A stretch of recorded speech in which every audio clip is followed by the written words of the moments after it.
open it back up to you guys. How can we learn to improve on our weaknesses from a self-development perspective? I like what Devontae said. You just have to charge him. You have to charge him head on. You can't be afraid to go against your weaknesses because otherwise you're never going to overcome them. Yeah, absolutely. That brings a lot of fear. Go ahead, Patrick. Yeah, no, I agree with Shamar. That's a great point. So as most of you know, I work in a clinical setting, and one of the advice we always give to the student is that, practice does make perfect. Just because you're not good at something, I think, you already mentioned earlier, Justin, that, when you're good at something, you like doing it. Why? Because it gives you that great sensations, great sense of accomplishment. And, it gives you a good feeling. I'm good at this. Like I keep doing this, and you keep hearing praises from, your colleagues or friends or family. Oh, you're great at it. Keep doing it. But when you kind of let your weakness go to sleep, you don't work on them, and eventually it will come back and bite you. I'll give you an example. Yeah. Suturing. I just hate suturing. And I've never practiced it because I think that I don't need them. But when I eventually need them, it really brought up a lot of fear. And when you don't face that fear, you will never be good at it. So now I'm really good at suturing because I keep practicing. And in order for you to address your weakness, it's not just charging head on. Having that great attitude is awesome, but also you need to take steps in order to prepare yourself. I think there's a quote that I really like, that goes something like, you can't expect doing the same thing and expect different results. That's a definition of insanity, which is very, very true. You keep doing the same thing, you're going to keep getting the same result. So you want to see different result, you want to improve your weakness, you have to research, for suturing, for example. I Google how to suture, and then I brought materials home to practice, and I take those little steps in order to build the skills and overcome my weakness with that. Because the only way you can overcome your weakness or get better at not what you're good at is practice. Right. Absolutely. Thank you for that, Patrick.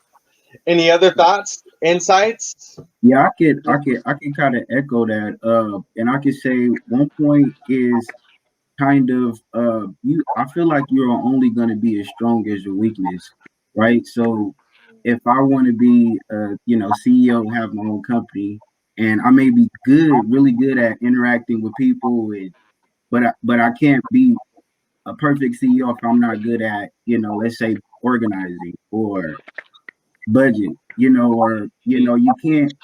You're only going to be as strong as your weakness. So without addressing it, like I said earlier, you can overcome it. So I think one thing, and then when you talk about professional development, I think like the mind and the body work in sync with each other, right? So if you're constantly professionally developing yourself, you're also developing a routine. And so, even getting more access to information, and you start learning that, in the morning when you wake up, the mind is moving at more thoughts per minute and more cycles per second than, maybe the end of the day or the middle of the day. So that's why you feel more energizing. Just getting having a different outlook on just like, okay, I may not be good at this, but how can I start doing things daily, and start keeping track of these daily accomplishments to get towards this big goal that I'm trying to accomplish. Yep. And having that self incentive and that self rewarding, like I have a planner, and in the planner it has a 24-hour breakdown of the day, right? And you have check boxes, and you're working towards a goal, right? You have your daily affirmations, and throughout the day you get the check off, and you get that self incentivized of kind of like I'm having more control of my day. Whatever I set out for this block of hour, as long as I focus on this, I can do this for this hour. Okay, I did it that hour. Now let's go to a next, or I did it for this day. Let's go, And so that's kind of what I focus really on. I focus on that a lot, and that's why I created the planner, to just let people know, like, you can have more control of your day, have more control of your thoughts, and it all come in sync with one another, because that's how the mind and the body work. Yep, through repetition. That was incredible insight, Devontae. I'll touch on this just a little bit. You know, I just recently got accepted into grad school, and I'll start in the fall, right? And I know grad school is really intensely on like the basic things, reading and writing.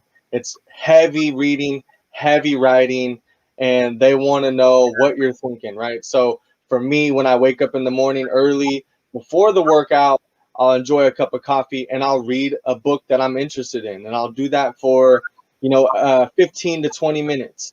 And then at the end of my day, I'll journal for 15 to 20 minutes.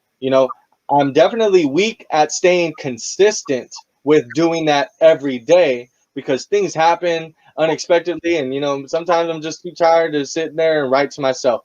But learning that that's what I'm weak at, if I make it non-negotiable that I'm going to do those things day in and day out, whether I'm typing on my phone or I have my notebook with me or I don't have a book, pick up something and read it. That's what I got to do to get myself prepared for the rigors of grad school, right? And I just wanted to touch on that because it really resonated with me, Devontae. Patrick, I embrace your incredible insight.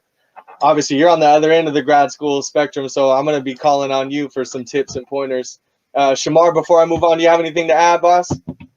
Not just something small. I remember when I was in elementary school, math was really my weakness, and I couldn't get it. I go to my mom, and she was like, she couldn't really help me with it, and I just felt like I couldn't do it, and I went and finally got tutoring for it, and I think that was my 6th grade year, and I just kept working at it, and that weakness became a strength because now I can get math even if it's a tough subject. I just have to work at it a little more. So I feel like if you just work at your weakness and work to overcome it, just even a small amount each day, you're gonna get it. Yep. Couldn't agree with you more. Thank you for that.